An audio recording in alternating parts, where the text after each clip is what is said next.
कि चार प्रकार का अंतःकरण ये हमारे अंदर होता है। बोले कथा बीच कभी भी जाना तो मन को भी साथ में रखना, चित्त को भी साथ में रखना, बुद्धि को भी, जिसका नाम है अहंकार। बोलो जोर से। ये चपड़ियां जुटियां खोल है ताली पीछे खोड़ी होना सबकी, इसको लेकर के कथा में नहीं आना। और सती कथा में लेकर के आई अहंकार को। किस बात का घमंड था कि मैं प्रजापति दक्ष की बेटी हूं, क्यों बड़े बड़े खानदान में चते है? और ऐसा मन में विचार था, तभी ऐसी धारणाएं बोली। ऐसी क्या कथा सुनवाड़ी मेरे घर पैरा बंदिया करा लगी क्या पता टेढ़ा का बात बताओ।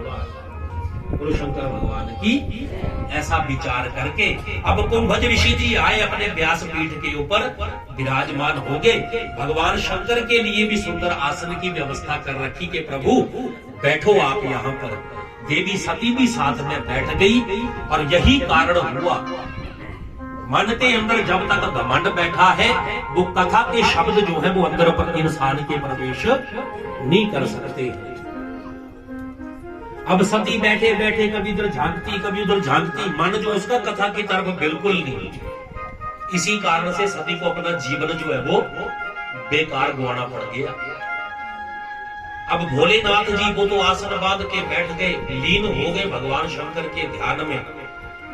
और वैसा ही प्रसंग सुनते सुनते, क्या प्रसंग, उस वक्त भगवान रामचंद्र को वनवास हो रखा था और सीता का हरण हो चुका था गुरु शंकर भगवान की। और राम जी देवी सीता की खोज में घूमते घूमते सिर में जटाओं का जूड़ा बांध रखा, पीछे लक्ष्मण जी, आगे भगवान रामचंद्र जी पेड़ों से पूछते रोते रोते, हाय मेरी सीता, हाय मेरी सीता, क्या किसी ने मेरी सीता को देखा? ऐसे भगवान जो है वो विलाप कर रहे हैं। साक्षात लीला भी चल रही है दंडकारण्य बीच और कुंभज ऋषि कुटिया बीच कथा जो प्रसंग भी यही चलेगा गुरु शंकर भगवान की। ऐसी ही लीला इस वक्त चल रही है। बोला बिल्कुल। बोला प्रभु मैं आपकी कथा अब बाद में श्रवण करूंगा, पहले मैं अपने इष्ट देवता के दर्शन करके आऊंगा।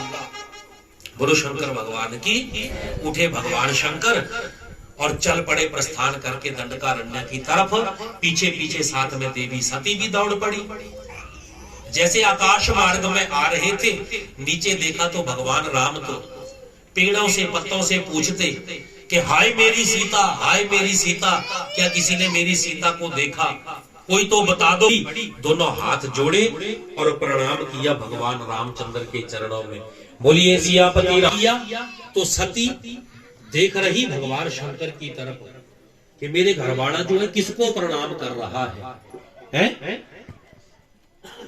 ऐसा विचार मन में। बोले सारी दुनिया मेरे घरवाले को प्रणाम करती, कथा बीच गया थी कथा बाच के भी मेरे घरवाले